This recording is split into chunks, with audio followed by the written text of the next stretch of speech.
Tour Junkies. What's going on, golf addicts? DB here of the Tour Junkies. It is the Charles Schwab Challenge 2024 betting show, PGA Championship Recap. And I know you're very disappointed already. Listen, I typically do disappoint in the first 30 seconds. So that's not uncommon. You're disappointed because Pat's not here. I get it. I know. I'm disappointed too. But listen, he had a good reason, okay? He's got a good reason. It is somewhat major hangover season. We have a problem with that. But my boy Pat had to bring in the lefty, or he had to basically call out sick. I don't know, whatever. It's okay. We have sick days, and it is what it is. He's but T's and P's, and he'll be in the Discord, but was in no state to show up here, and that's okay because I got producer Tony with me. He's my wingman. I got some stuff to say. What up, Tony? There he is in his Swannies hat. Just a couple of whites with rope hats. That's who we are. Whoa. It's 2024. You can't say that. Two basic whites and rope hats. That's what we are. Yeah. I'm sorry to disappoint as well. I'm very familiar with Pat in the first 30 seconds or so. Yeah, disappointing a lot of people, but hey, we'll do our best. It is major hangover season, so 2 down, 2 to go. I'm looking forward to chatting a little bit about the PGA with you tonight, and yeah. Yeah, well, let's start there. I mean, we've got outright picks coming, top 20 bets coming, of course, for Charles Schwab and Colonial. We got renovations made to Colonial. We're going to talk about the golf course a little bit. But, I mean, dang, what a week it was. And I guess we'll start with Xander because he won the tournament, and this is a golf show. We make picks.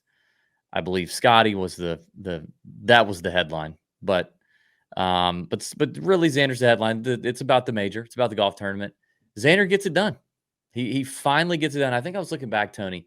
I think this is his 3rd win in a full field event with a cut in his career. He did it at the Greenbrier. And I think there's one other I'm forgetting. So he finally gets it done at a major, wins at 21 under. Some would say kind of a cop-out major. I mean, 21 under doesn't feel like a major to me unless it's Masters COVID year. I think, no, I'm kidding. I gotta give Xander his credit. And we said on the show last week, Xander's playing great, but I'd be fine if I missed him outright. If you love him that much, top 5 him. We top 10'd him on SoBet at plus 150. Easy money there. He was playing great, and he finally got over the hump. And guys don't do it till they do it. That's what happens, and he did it. I was yet again DB's big balls betting card falls just shy. I had Bryson at 30 to 1, 28 to 1, whatever he was really found myself pulling for Bryson over the weekend, and yet again I'm still without a winner on the PGA Tour this year. And I was close to getting Bryson, which would have meant that all my winners that I've hit this year, including the 3 that I've hit on Live, would have all been Live players. Just would have been a Live guy in a major. That would have been cool.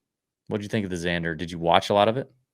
Yeah, I watched a ton yesterday. Was in and out for the first 3 rounds. Watched a lot of the ESPN Plus coverage the first 2 days, doing the feature groups and kind of just paying attention to some certain guys. But yesterday was just glued to it all day long. And yeah, I feel like Xander is one of those guys where unless you got him at a big number, then you just eat with whatever he was yesterday. It's not a huge deal. I can't remember what he was at going into the tournament, but he was, he wasn't a long shot or anything like that. So unless you can get a good number on him, then you just play the favorite or the likely outcome of he's not going to close this tournament. The week before, last week, Wells Fargo, the exact same thing happened where, yeah, Rory played a great round, but Xander didn't go out and get it done. Yesterday, he went out, he got it done, and on the 72nd hole, buried him and, showed that he had those stones. So I agree with you with Bryson, too. I tailed you and Pat with some Bryson action there and was really pulling for him. I feel like he won over a lot of people yesterday. He's kind of one of those divisive people, divisive people. in the world of golf with everything that he's gone through. Well, I don't know. Well, I mean, maybe polarizing is a better word. Because, like, if you're divisive, you're dividing people based on, like, I feel like people just kind of, I feel like if you're divisive, that speaks more to the things that you're doing proactively to divide. Whereas, like, he's polarizing, just being who he is. Like, he's not trying to be divisive, but he is. You know what I mean? I feel like he's polarizing. Yeah. I don't But really know the definition of either one of those words, but polarizing definitely sounds better. yeah, But yeah, that's what I'm looking for, is polarizing. there's been a lot of Twitter chatter today about that very thing. I mean, that did Bryson win over some folks this week with his engagement, with his interviews, with the tossing the ball to the kid and dang near, hunting that man and his family down that took the ball and ran off with it, made him return it. Good for him. Enjoyed seeing that. Yeah, I mean, you got to give credit to Bryson. Like he's changing as a human being, which we all do. We all grow up, and he's said and done some really dumb stuff for as brilliant as he claims to be. I'm grateful to not have been held accountable to everything I said in my 20s. He seems to be evolving. He's in his later 20s now, I think. How old is Bryson actually? Is he like 27? 20? I feel like he's one of those people who would be sneaky young still because he was out on the. I think so. How old is Bryson? Oh, no way. He's 30. He'll be 31 in September. Wow.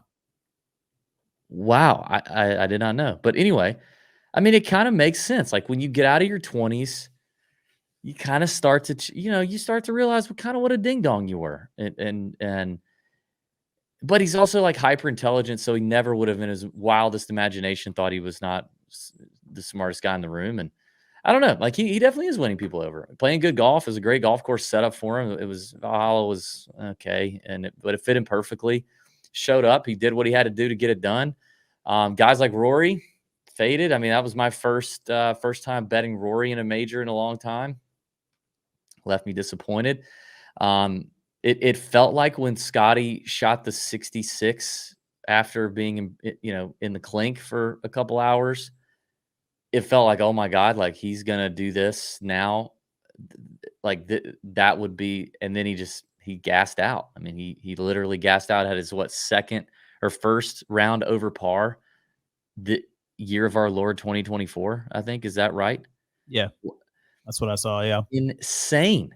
Yeah. Insane. He also had Ted Scott not on the bag for Saturday's round. So, I mean, a lot of things that Scotty's fighting through. New dad, like it did remind me, like, as robotic as Scotty has felt in the last few months in terms of what he can do on the golf course. He is human.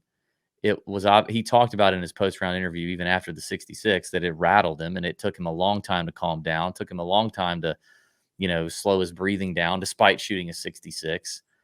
And I'm sure emotionally, mentally, physically, it takes a lot out of you to go through what he did. Saturday doesn't have his guy, Ted Scott, on the bag. He's got a friend on the bag, which is fine, but it's different. It's a major. And like, you got to be playing your best, even Scotty, to get up there and contend in a major. And he fell short. Would have been absolutely incredible to see him win that thing after all that. That whole day was just incredible. Like, now I want to move to that day because that was Friday. We wake up in the morning. Most people not believing that it was everyone looking for the fake news, like, reader's note on X or something. But just the memes and TJ had our most viral tweet of all time. I think our account's about to turn 9-10 years old here pretty soon on X.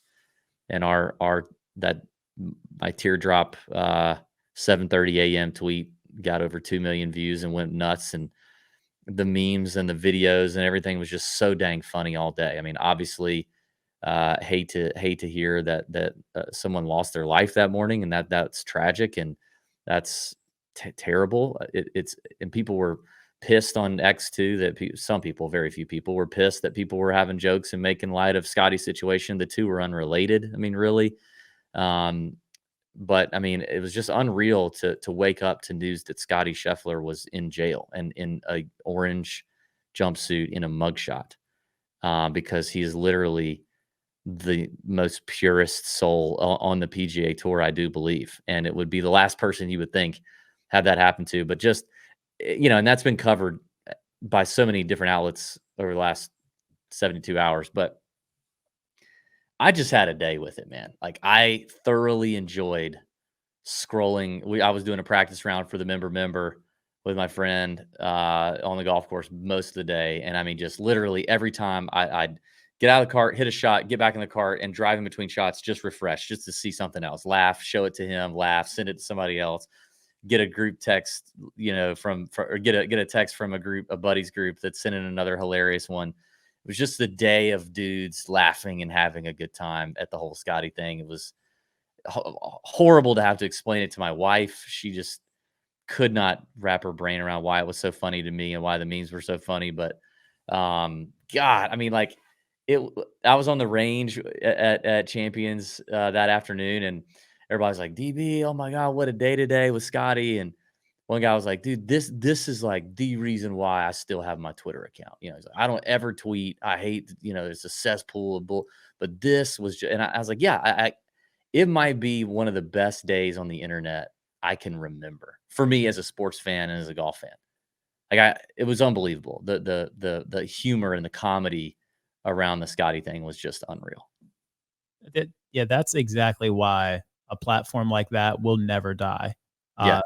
It was just absolutely great. And yeah, I feel like everything, every tweet, joke, all of that stuff, it was all very, I want to say, like, respectful, if that even kind of makes sense with Twitter, where they were all funny, but they were like, it was no super, like, there was nothing political. There was nothing racial. It was just like, oh, hey, look at this squeaky clean guy in a jail cell in a jumpsuit. Yeah, it was just perfect. I'm sure there was some crap out there, but that stuff didn't go viral. The stuff that went viral was so good. Yeah. It was just so good and so much fun to watch. And the whole freaking world was the whole country was talking about it, whether you were a sports outlet or not. It was just nuts. And then to just go shoot a 66. Yeah. Unreal. It was unreal, man. What a wild week. I wanted to ask your thoughts too before, or if you're good, we'll move on. You kind of mentioned a little bit with some sarcasm in your voice about the course. I wanted to ask you about Valhalla, your thoughts on that, the scores being super high. I saw the stat from Justin Ray that the combined score was over 200 under, and the next closest combined score at a PGA was 40 over. So a 250 shot difference, cumulative, all the players on. That is just insane to me. I know the PGA it's not like the US Open where you're always looking for those hard setups, low scores, but having pretty much everyone who made the cut, I think, finish under par. I don't know. What are your thoughts on that? Yeah, and listen, I'm gonna get into this. Like, I'm not a golf architecture nerd at all. I don't understand it. I don't care to understand it. I don't get worked up about it on courses I play. There are courses I like and don't like. I could tell you a couple reasons why I like or don't like them, but I'm not an architecture geek. I am a fan of the majors delivering something that the regular run-of-the-mill PGA Tour events do not deliver. I am a fan of that. And it felt like just a regular run-of-the-mill PGA Tour event. It felt like Quail Hollow week 2. And some of that is out of the PGA Championship's control. It's weather, right? It's rain. And the best players in the world, when you give them soft conditions, they will tear it up, even if it plays longer, because they're just so dang accurate. So they're going to hit fairways. They're going to be able to control spin from the fairways. They're going to be able to keep their ball in the green and not have to get up and down and not have to test their short game the way that a firm and fast test would. But I mean, to be 21 under, it seems as though Valhalla, even if it were in solid shape, somewhat firm and fast, likely would have still delivered a 13 to 14 to 15 under win, which, again, like, I don't hate that. I'm not mad at that. I really would not be. So, I'm not necessarily like saying, oh, we need to throw Valhalla out of the rotation, but I do think it's probably one of the weakest possible venues they could go to. I think Louisville showed up. I mean, like the crowds were good. It seemed the vibe was good. So I'm nothing against Louisville, but I like how the PGA has been leaning into this, like, kind of this USGA feel over the last few years with tougher setups that really test the short game, especially with like short, tight grass where around the green you don't have this really thick rough. So a miss of the green is going to run off and get further from the hole and not just stop in a fluffy bit of grass that then you just kind of chunk it out and you're done. Like, I do think that's something that Valhalla does not currently have and would have made it a not one of my favorites, even had it been dry. But so yeah, I think it kind of sucked, man. I mean, 21 under kind of sucks for a major. It just does. Like, so I didn't love it. And I know that, like, I don't know, like some of it I feel like these guys, we commit ourselves to these courses like 10 years in advance. And so much changes in 10 years. But I also understand, like, those clubs and the infrastructure that it takes to build out, not just on property, but around the property, and host an event like that does take some planning and forethought. I get that. But maybe 10 years out or 7 years out is too far. Like, some of these places might just need to be kicked to the can and we go somewhere else. I just want to see something different than what we see every week on tour, which is, kind of, I mean, Valhalla was very just bombs away. There was very little ability to separate yourself unless you were one of the longest hitters on the planet. And what I like about majors is it allows more guys to contend. Does it give a premium to the ball strikers? Yes, but they still got to execute the shots. They got to have short game, and it doesn't mean that the shorter hitter that's a specialist in something else can't contend. And Valhalla just felt like that wasn't going to happen unless, like, sorry, Denny McCarthy, but like, there's no way you're not going to bun it out there 270, let it get some roll because it's firm, and then use your short game it just wasn't going to happen. You had to just nuke it everywhere, and it was very repeatable to me. Or a couple of interesting holes, but just felt kind of over and over the same thing. What do you think? Yeah, I'm in the same boat with you. It took a little bit. It was very climatic finish. It was exciting finish going down to the end. But even with that, and the weather plays a part into that, softening up the course. But I was explaining to my wife Amanda, like, okay, Bryson makes that birdie, he gets to 20 under, ties for the lead. Xander still has a par 5 that, with his length, how he's playing, and with this course, he probably should make birdie here and is going to. And now he's supposed to go out and execute, and there's nerves and that factor and all that kind of stuff. But when you take that out of it, he should birdie that hole, ending it with ending a major championship with a par 5. Hey, you've got your naysayers here and there. Maybe that's a good idea. Maybe it's not, whatever. But ending a major championship on a par 5, you're probably going to birdie that hole. So, I think it took away a little bit from the golf tournament. I think all the other storylines and the excitement of having big names up at the top of the leaderboard, maybe downplays that a little bit.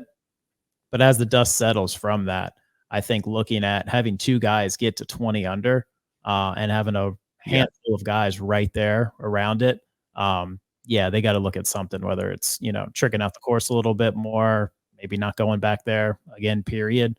I'm not sure what exactly the fix is, but didn't like seeing it. The leaderboard was good. I mean, there were good names up there, so it's not like we got a crap leaderboard. But yeah, I mean, that Justin Ray stat's overwhelming. Minus 200 something under, and then the next easiest PGA in history, right, is almost 300 shots different. I thought I read it wrong when I first read it. I did too.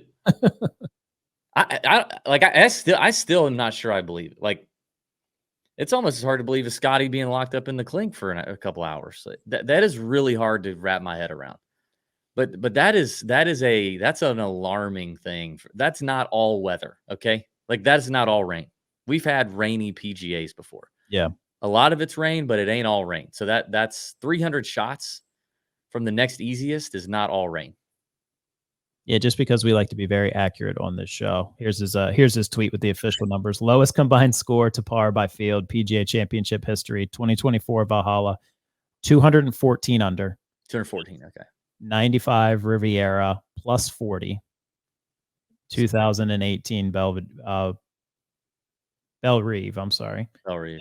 Plus 59. Yeah, so it's a 255 shot difference on average or cumulatively. Yeah. For the field. Like, that's unbelievable. That's not rain. Anyway, it was a wild week, great week. We had a great time in the Discord. I want to give some shout outs. I mean, first of all, I'm gonna give myself a shout out here. I mean, I'm gonna let the people behind the scenes on YouTube see this. This is going down in the Discord. This is DB's Bomb Shelter, where I drop exclusive bets. And I told you guys, I've been hot round one, and boy, I am now sizzling. Biggest round one props at week that I've had that I can remember. And I'm about to show you a nuke that we hit. But it started out with a couple little 3 balls here. The Ben on one pushed. I think he evened up here. But then this one would have hit nicely, even with the Ben on push. But the underdog play at 47-1 with the Caitlin Clark promo, maxing it out at $10 was all they'd let you do. But I helped a lot of people turn $10 into $470 in round one. We cleaned up. Then the 2-unit hammer lock. Okay. There's usually one that I just do a little 2 combo. This one is a mega lock, and we nailed it. We knew Michael Block. We knew our friends at Underdog, God bless them, had grossly messed up some of these driving distance lines. We pounced on it. Michael Block being the chief among them. Tommy Ladd easily hit the fairway number for the 2-unit mega bomb. It was just a blast. Then we didn't hit that one because of Tommy Ladd, and then I had the third leg old man Viagra prop of the day. That one did not hit either. But overall, we had a huge round one. I want to highlight a Hall of Fame hit that we had, there's certain qualifications to be in the Hall of Fame of winners in the Discord. Our boy John Sayer, the soothsayer, the prop soothsayer. My Lord, listen, if you're in the Discord and you're not paying attention to the soothsayer John in the Prize Picks Underdog game under the props chat, you are losing money, because he posts a ton of plays in a ton of sports every single week, almost daily, and he put out a bomb the other day. Turned $200 into 5 G's with this play, and he put it out there for the people. That was unbelievable.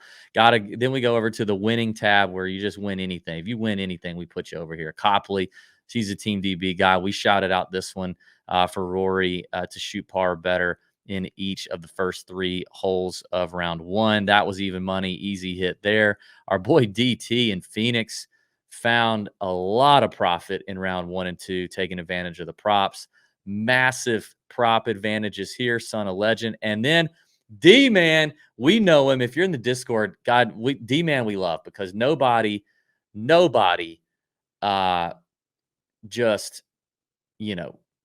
tilts like D-Man. Like, we literally had to create a channel for D-Man so that he could tilt and people could just go watch him. It's the funniest thing you've ever seen. He's so hilarious, and he loves tilting Colin Morikawa and talking crap about him. But this time, in a showdown play, and now there were showdown chats that went down in the Discord almost nightly, I think, over the week, and he had Morikawa in the captain spot and won 20 G's.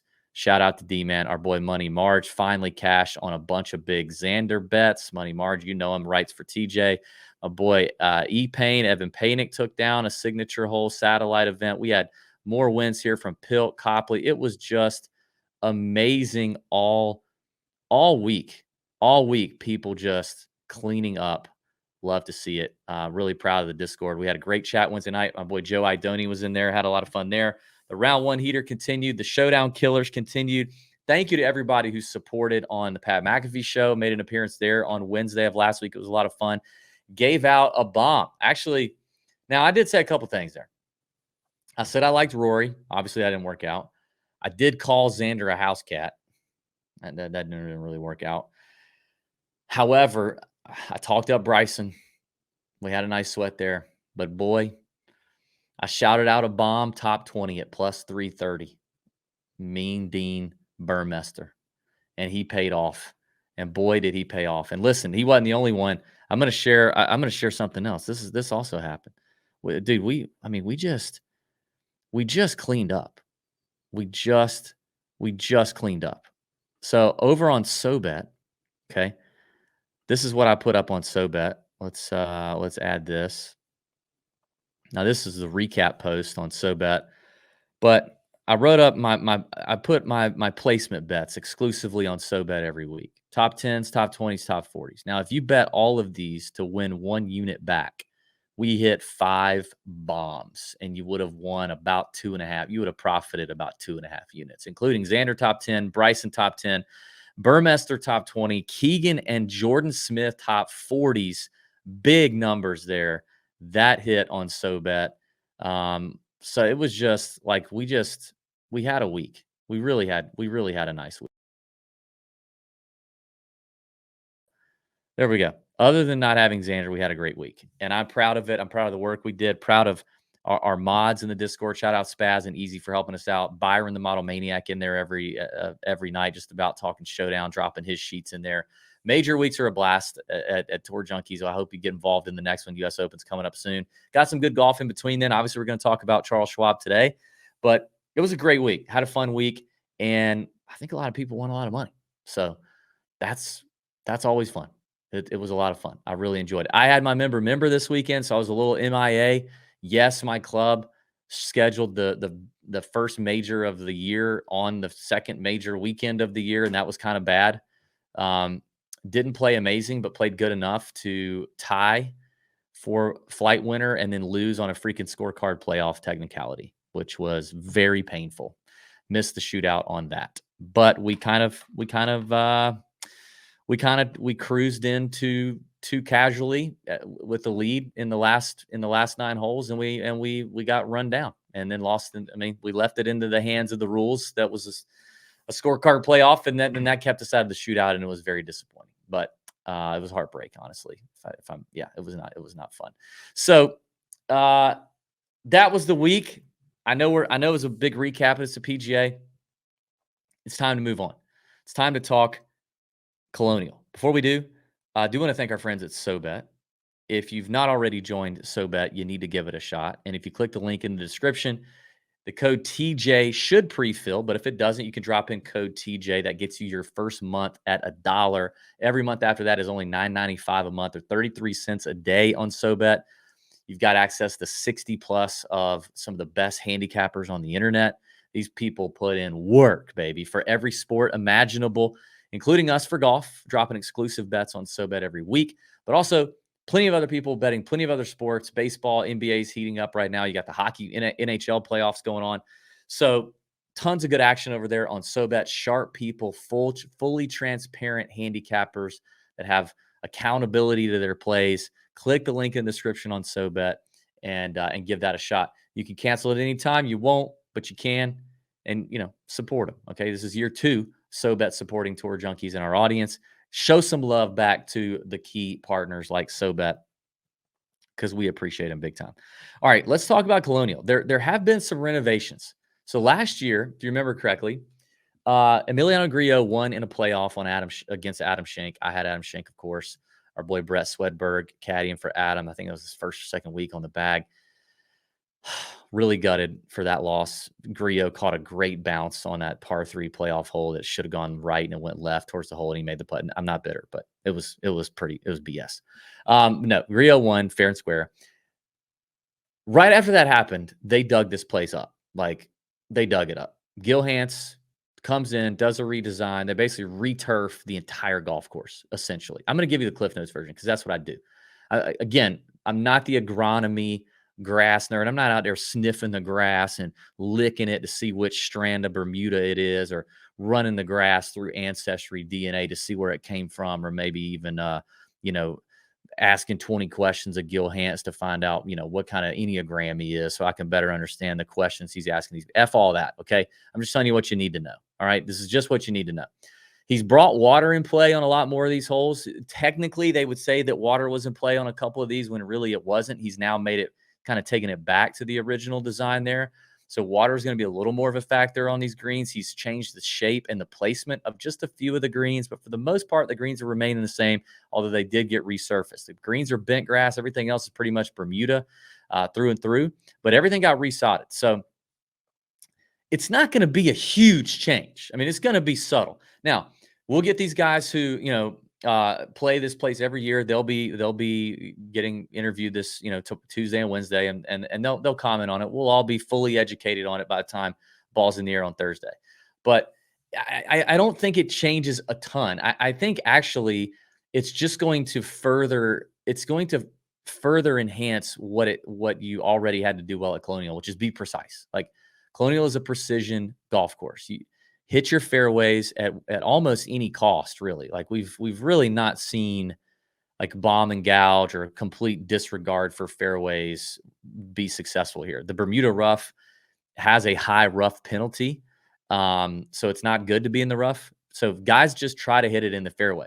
That may mean they club down. A lot of guys are hitting to the same spot. And then from there, it's a strokes gained approach game plan. The green and regulation numbers typically are lower here. Then it's, you got to make your putts. Let's actually share it. Let's share the screen on Bet the Number. Let's take a look at the course page on Bet the Number. So Colonial Country Club, this is the last 3 years. Now, I could change it here to the last 5, which I usually do, but like 2020 was pre-COVID. I don't know. It was a weird field. I just want to include the last 3 years. So I'm including the last 3 years here. At Colonial. It's a par 70. I think they added like 85 yards to it. Not a ton, so not crazy. They added 85 yards. It's still not an overly long course, but you can see the fairway and reg number is still lower than average because they're tough to hit. They're dog legs. There's tree trouble. They're only about 25, 30 yards wide, but guys are trying to hit them. The green and reg number is down pretty significantly versus tour average, which means you're going to have to use your short game a little more. This is your past top performers, your past winners the last 3 years: Emiliano Grillo, Sam Burns, Jason Kokrak, and kind of what they did from those main strokes gain categories to get it done. I like expanding that out to these top 5 guys who finished in the top 5 over the last 3 years. You can still see it's heavy approach and putting. Hard to gain a lot of strokes off the tee here because of distance being mitigated. And everybody kind of hitting to the same spots. So it's mainly approach and putting.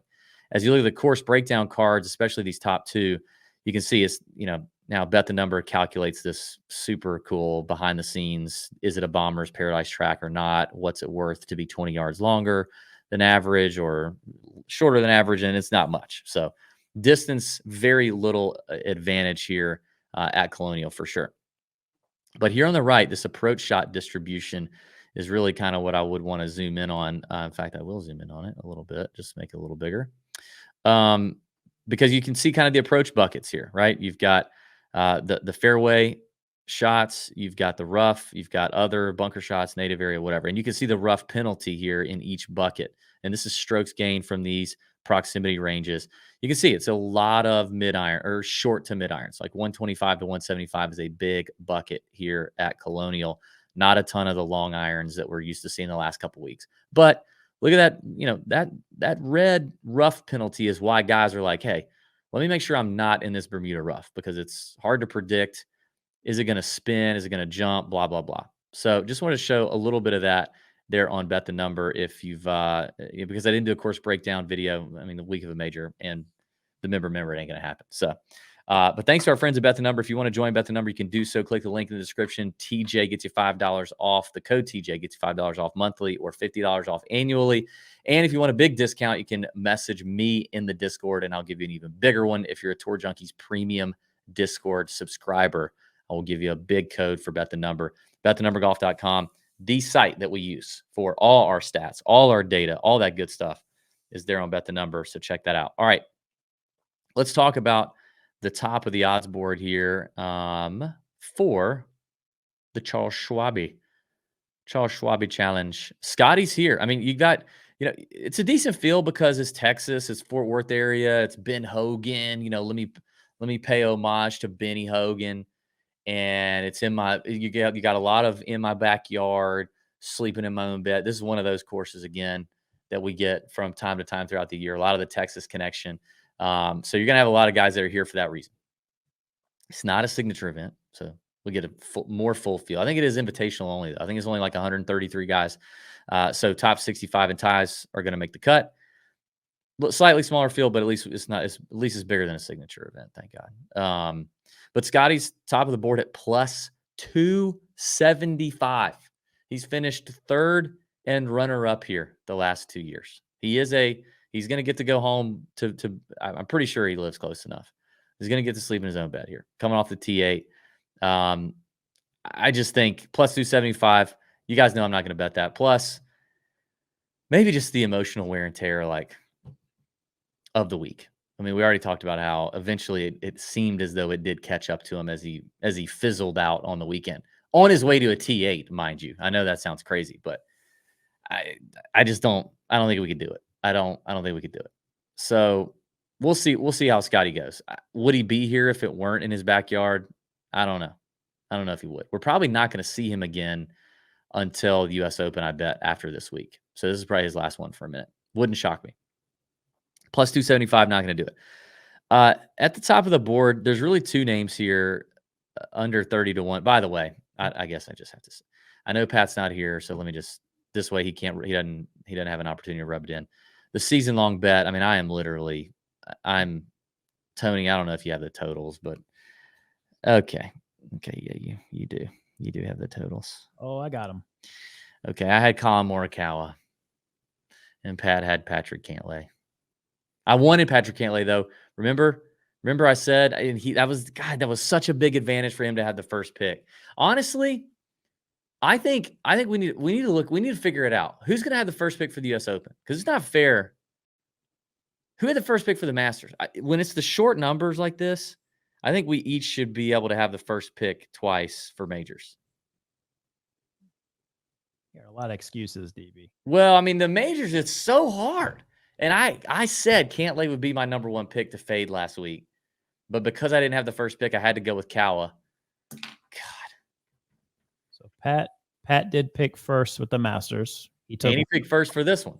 Yeah. And then okay, we highlight that on the sheet or something. He can pick first back-to-back weeks on another one. I have to pick first at the US Open and the Open. Do you think if we just change the numbers, he would even notice next week? Absolutely not. He will not notice. We'll give him what Morikawa made. Oh no, he would notice that. But like if we skimmed a little off of Kawa and added a little bit to Cantlay, he would be no way. But currently, if you're not looking on the screen, my total season long earnings are 7.8 million. Pat's are 3.8 million. Remember, this is the one with the highest total at the end of the season is going to lose and is going to have to pay off the bet. So Pat is I am now back to more than double Pat's total, which is not fun at all. So looks like I'm going to be going to a really crappy concert by myself. So anyway, taking recommendations, drop that in the YouTube comments because I think, we're already halfway through majors, so I don't know, but at least Morikawa at least he didn't win the freaking thing. Had he won, I do think it would have been probably over. I don't have Pat's fade this week, so we're not going to have it this week. But my fade, if I were going to give one, my fade would be Spieth. And I know he's Mr. Colonial. I get it, although he missed the cut here last year. Spieth ain't Spieth right now. He's not, folks. He's not. He's hitting it good off the tee, but I think actually a lot of that's distance gains. The irons are not good. The short game is average. I know he's got great vibes here, but 20 to 1, I don't. That would be my fade in this range if I were to have that against Pat tonight, but I don't because he's not here. So, you want to do a celeb shot like in Pong? What now? You want to do a celebrity shot like in beer pong? I'll make his pick for him. Ooh, yeah, go ahead. Okay. I think we're gonna go with for Pat this week, and this is completely unbiased. We're gonna go Scotty Scheffler. Yes. I think Yeah. being in prison, like old prison Scoot was, that changes a man. And I don't know if the golf game can kind of regain its form after what he's been through, what he's seen. Yeah. Yeah, you're most definitely right about that. God, I wish I would have thought about that, honestly. I didn't even think Scotty was in play. I didn't even think about it. Or I would have picked him. Man, I hope you're right. Hope you're right, Tony. But there are two names up here that I do like. If I were going to bet a shorter number here, God dang it, dude. What is it? I can't, maybe I shouldn't say this. I can't get Colin Morikawa right. I guess, well, I don't know, because no, you said last week I only took him once in the season long prior to last week, and he did miss the cut. So I did get him right that week. But I've not been able to predict his good weeks at all, I don't think. And I mean, like I said, he was the fade last week, although it was kind of a fade. He was a fade, but I mean, hit it just so good last week. And this place is a much better fit for Morikawa. He's kind of underwhelmed the last couple years, but he has had a runner-up finish here in 2020 when they restarted after COVID. He lost to Daniel Berger, who I had at 70-1 on the card. That's back when he used to hit outright winners. He gains so many strokes with his irons at this place. The putter is usually what's held him back, but his putter is actually looking pretty good lately, guys. Like Morikawa has kind of found a little something with the putter. I know it was negative for the week at the PGA, but it wasn't by a lot.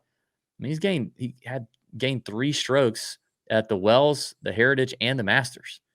Like, Kawa might have found something. And these are going to be pretty pure. I mean, it's bent grass. They're pure. They're going to be firm, but I think Morikawa is very much in play. Now he's 12-1. I don't know if I can, be DB and wake up and look at myself in the mirror and bet Colin Morikawa at 12-1 and be proud of it, him and his dumb dog. But if you're listening and you're kind of not a DB guy, but you're just listening to try to get some feels, and you like Cal a little bit, I would actually be with you. I'd actually be with you.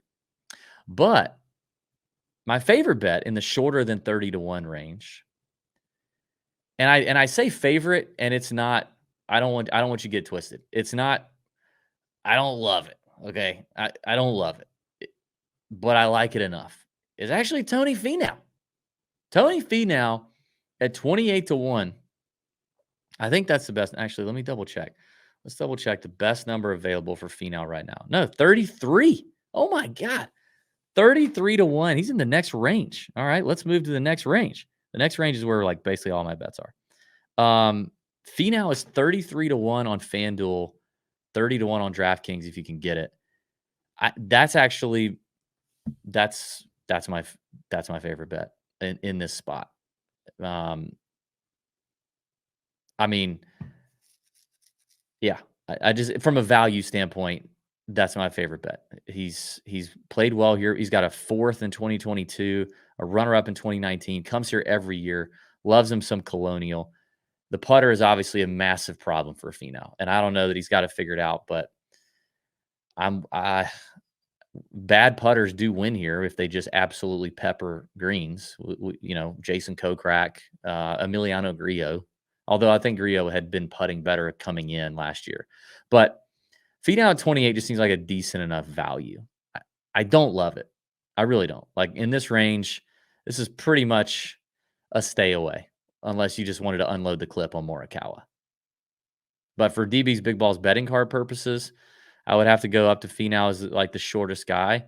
But there are honestly guys in further down as I look down the board that I like better. Brian Harman.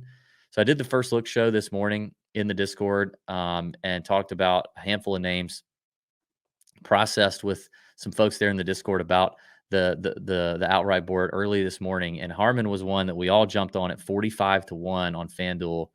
He is now, his best number is 40-1 on FanDuel. So people have gotten in on Harman. He's shortened a little bit, which does make sense. This place would suit him quite well. He's got a really good track record here.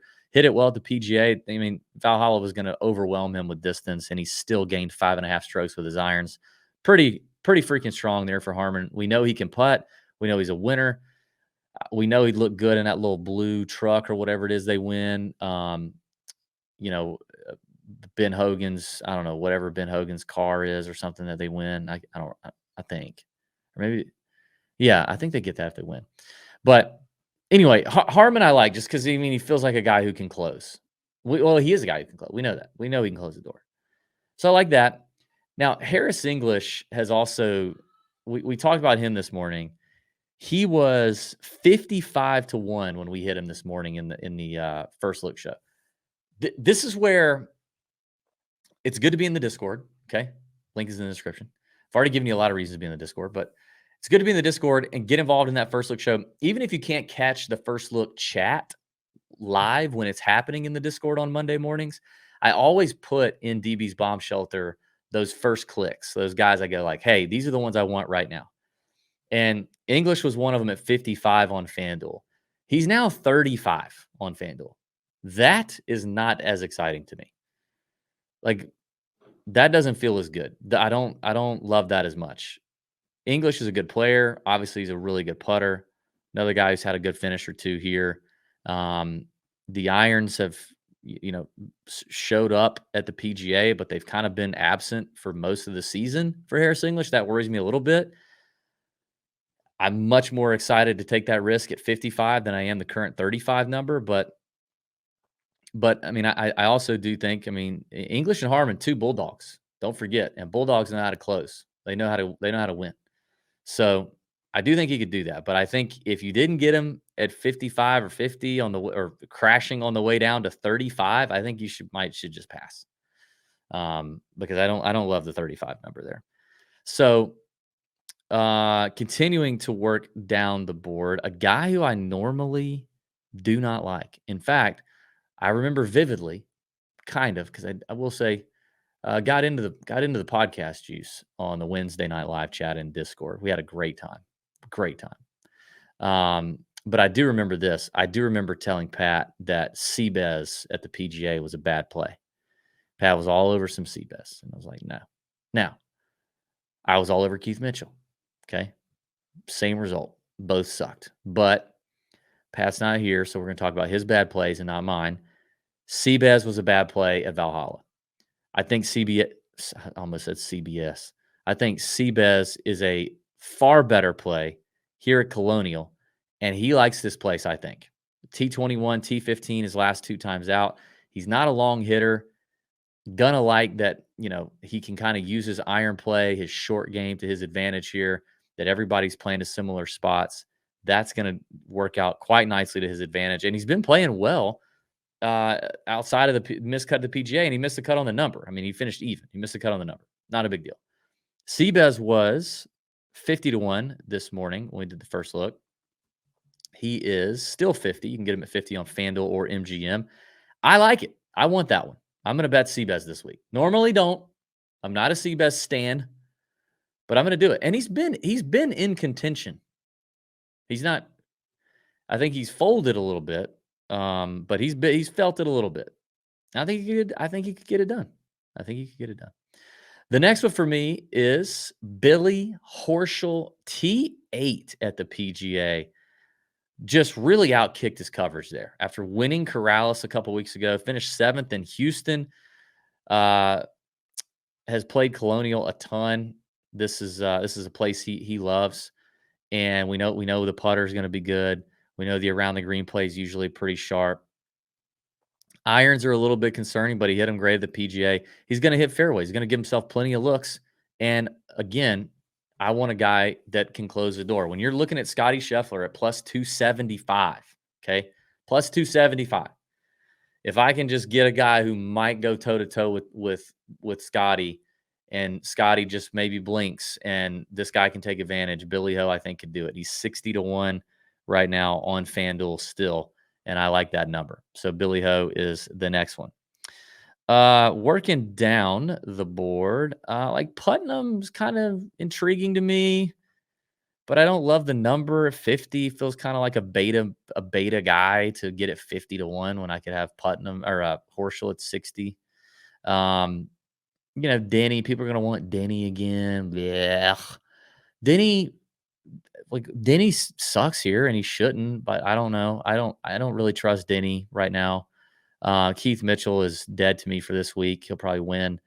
The next one there's two I need to decide between, and they're both in the similar range. I think, honestly, actually, let me look at this guy's. Let me look at this guy's numbers here on Bet the Number. Let me pull this up real quick. A little scary. Okay, I'm gonna pivot. I'm gonna go. I think I'm going back to the well with Austin Eckroat, who hung around the PGA T18 PGA. T17 RBC Heritage, kind of a shorter positional track. Eckroat's a little, he's basically tour average in terms of speed, way above tour average in terms of driving accuracy. Short game is okay. Iron play, we've seen him peak, we've seen him suck. It was kind of neutral at the PGA. But one thing I haven't talked about yet is the forecast. Forecast is going to be a little windy. We got some wind today. We're going to get some wind Tuesday and Wednesday. Might get a touch of rain on Thursday. I don't think it's going to be a big deal. But it looks windy the whole week. A little bit of Texas winds. And I like the Oklahoma boy, Austin Eckroat, with some confidence, coming off a good major finish, having a great season. Obviously got his first win. I like the Oklahoma boy contending and possibly find himself on the leaderboard. I know he's not going to check a lot of boxes, but I think he's in play. He's 65-1 on FanDuel right now. And I trust the kid who now has a tour win, that if he finds himself there against Kawa and Scotty, it might could work out. I do. Another name, I told you this range is hot. The last one in this range I'll do that I'm considering. I'm not going to do it right now, and I said this morning because nobody's going to rush to do this. At least I don't think they are. Let me check the number to make sure it hasn't happened. Yeah, it has not. Actually, the number's gotten longer, so this probably means I'm an idiot. But he's 75-1 on FanDuel. But like Lucas Glover, anyone? Okay. Hits a ton of fairways. Not going to be a bomber track kind of guy. The approach play is extremely solid right now. Very, very Lucas Glover-esque. Okay. He's got a T8 here in 2021, T23 in 2020. He has played the last 3 times he's played here, which he did not play here last year, but the previous 3 times. He has gained ball striking. So combining off the tee and approach, he's gained 8.3 strokes in 2022, 5.3 strokes in 2021, and 7.4 strokes in 2020. That's just off the tee and approach. Now, what held him back? Well, you guessed it, his short game. Like, that's what he does. But I'm willing to take that chance. 75-1. And it's Lucas Glover who, remember, won the Wyndham last year and then won the FedEx St. Jude. You know who else was in the FedEx St. Jude last year? Scotty Scheffler and a lot of other really good freaking players. Like, he's still hitting it great. It's just, can he have a putting week? So 75-1. And like I said, I don't think anybody's going to rush to go bet it. So you could probably sit on it and think about it. Maybe put your, that might be one where you just kind of have to go, hey, DB, you might want to, let's just sleep on it. Have a snooze on that one, pal, and maybe slow down and see if something changes. Maybe it was something you ate. Because it's not going to tank like the Harris English number, but honestly, like Glover's statistically, from tee to green, way better than Harris English right now. Way better. So we're just trusting that, but these greens aren't the biggest greens. And, if Glover's hitting them at a high clip, like, I don't know, I can just see it happening. Producer Tony says, the car this year for the winner is a 1975 Stingray. Nice. Very nice. You a car guy? No, No, me I either. have a car. I do have one. But Right. yeah, I'm not a big car guy. Now, like I look at them and I'm like, that's a sweet ass car. But I don't know. Yeah, a bunch of my buddies are car guys, and they can tell you, oh, 450, 350 horsepower, and it can do this and do that. Yeah. Like, hey, this one looks cool. I think it looks really Oh, good. damn, man. The continuum functioner on that thing could take the hide off a mule's ass if you and you're like, what? Yeah, man, I know. I saw that before. I don't know. I'm not a car guy or a shoe guy. I feel like there's like car guys and shoe guys. What's your like shtick then? What's like the one thing that is it clubs, golf? You said you're golf. Which after this weekend, I want to reconsider. Oh, that's brutal. That was brutal. I'm not even a club guy. Like I'm not even a gearhead, like golf gear club guy. Yeah. Man, what am I? I like Skittles. I'm a big Skittles guy. Okay. Tequila. What else do I like? I like a fine tequila. Skittles. Although, yeah. Anyway. Rope hats. Also rope hats. All right, Lucas Glover, that's my last one in this range. All right, so now I'm kind of in bomb territory, and I don't have a ton in here. These are just like names I want to kind of just tickle your brain with, tickle your balls with a little bit, just get a little ticklish. Oh crap, I hit the wrong button. All right, now I got to rerun my dang. Oh look, that loaded quickly. Okay, Lee Hodges, who had an incredible sneaky PGA Championship, didn't he? T12 gained. I mean, did he finish? He was of the guys who made the cut. He was second in the field in strokes gained approach, above Xander Schauffele. Hit his irons wonderfully, very nice, very nicely struck irons, and also a very strong, very strong putting performance last couple weeks. Has made the cut here the last 2 years. He's played it. He's won on the PGA Tour before, and he's 120-1 on FanDuel. Seems kind of interesting.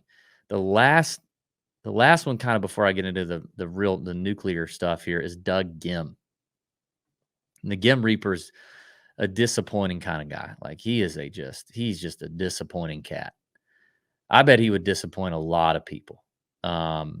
I bet he's disappointed a lot of women probably before. I don't want to say that. Maybe he had. I don't know. Maybe I don't know. But he's disappointing. I will say that. But he does not disappoint in the key iron proximity ranges. He does not disappoint when it comes to hitting fairways, and I could see it working out here. And this dude dang near won the Players like 2 years ago. I thought about that earlier when I was looking at his number. I was like, God, Doug Gim almost won the Players. Can you imagine? Imagine a world where Doug Gim was a Players champion. Okay. Like, no, for real. Like, close your eyes right now unless you're driving and imagine that. It almost happened. He's 125-1 on MGM. I don't know. It's kind of like, well, maybe if Doug found himself in it again, it could happen. He could do it. Maybe he would stop disappointing. If Xander can stop, maybe Doug Gim can stop. There's hope for almost anybody at this point. Then as we work down the board, bombs, like super bombs, Justin Lauer at 200, just because the guy he's not. I love J-Lo, man, but dude, like, I don't understand his stats. His stats don't make a lot of sense. He's a good putter, then he's a terrible putter. He's a good iron player, then he's a terrible iron player. He can't hit it very far. He also doesn't hit it very straight. How he finishes, where he finishes in some of these tournaments, I'm not sure. But 200-1 on FanDuel for J-Lo, as many times as he's found himself in contention, and like felt the heat and been in the hunt, and it just feels like, okay, well, I might take a chance that he finds himself there again, and the more opportunities these guys give themselves, the more likely they are to maybe get it done. So I don't know. J-Lo 200 is interesting. And the last one is Jorge Campillo. Ever heard of him? Yeah, well, he's DP World Tour guy, came over. He's now full-time PGA Tour. He's been playing really good golf the last few weeks, at least in garbage fields. So, I mean, this field is stronger, but 18th at Corrales, 24th at Byron Nelson, 4th at Myrtle Beach. I could see a little bit of similarities, just like tee to green from Myrtle Beach to this place, and he finished 4th.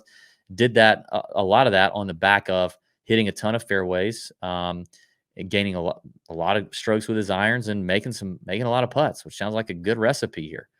And maybe Jorge could pull it off. He's 220 to 1 on FanDuel. Probably not, but that's that. All right, let's talk top 20s, locks and bombs. I do want to thank our friends at Swannies. Tony's rocking the hat and the polo there. Tony, you can come back up and model yourself there. Tony's rocking the hat and polo. Swannies.co is the spot. TJ25 is the promo code for 25% off your entire order. We dished out 3 $125 Swannies gift cards to YouTube commenters last week. I've already notified all 3 of them. 2 of them have gotten their code. One of them, you need to get back to me. I can't remember the name, but you need to get back to me. Yeah, Swannies.co. Get yourself decked out. Get yourself dressed up. OOTD. We saw Pat wearing joggers. That went viral. That went crazy. The joggers slap. They hit hard. And I promise you, you'll love it. You'll feel good. You'll feel better. You'll feel good about yourself. Your ankles will feel good, and you need it. You just need it. They got hats, accessory stuff for guys, gals, and juniors. Swannies.co. TJ25 is the code. Top 20s. I'm going to give you 2 locks, and I'm going to give you 2 bombs because it's just the kind of guy I am. I know passing out here. Why don't we just make J-Lo a nice top 20 bomb at 5 to 1? I like that. Let me give a name that I haven't talked about because I don't think I would bet him. I would not bet him outright, but top 20 plus 550. Plus 550. Better than tour average in driving accuracy over the last, basically in 2024. Had a top 20 at the Sony, had a top 20 at Mexico, had a top 20 at the Honda or Cognizant, which fake ass Cognizant, really the Honda. And he had a top 20 his last event at Myrtle Beach. Ben Silverman, accuracy guy, kind of a putter guy. I'm not really sure. Rookie on the PGA Tour, doing his thing. Plus 550. So 2 top 20 bombs right there, over 5 to 1. Lauer at 5 to 1, Silverman at plus 550. And then my 2 locks, I've talked about both of them, but I'm going Finau as a lock top 20 at plus 140. And I am going Seabass plus 190. Lock it up. That's how good I feel about the Seabass top 20. And that feels strange coming out of my mouth, but I'm for real. I studied it. I looked at it and I said, you know what? I feel as good about Seabass finishing top 20 as I do a lot of guys ahead of him, and he's a longer number. Like, I feel better about Seabass in the top 20 than I do Minwoo Lee, Sung Jae, hell, maybe even Jordan Spieth. I mean, I know it's crazy, but I kind of do. So there we go. Top 20 locks and bombs. That's the show. PGA Recap. We'll have the DFS show out on Tuesday. It might come out a little later than normal on Tuesday.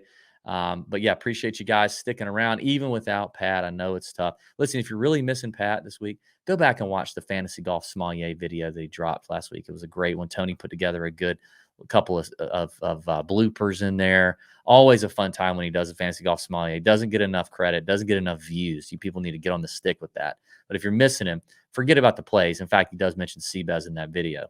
But just go for the humor. Just go do that. While you're on the YouTube channel, hit the like button, subscribe, comment on the video if you don't mind. Let's have a week. Listen, I know it's not a major, but the money is still made. The money's still there for the taking. We can take advantage. Okay? Thank you. Bend over your bookies. See ya. Out.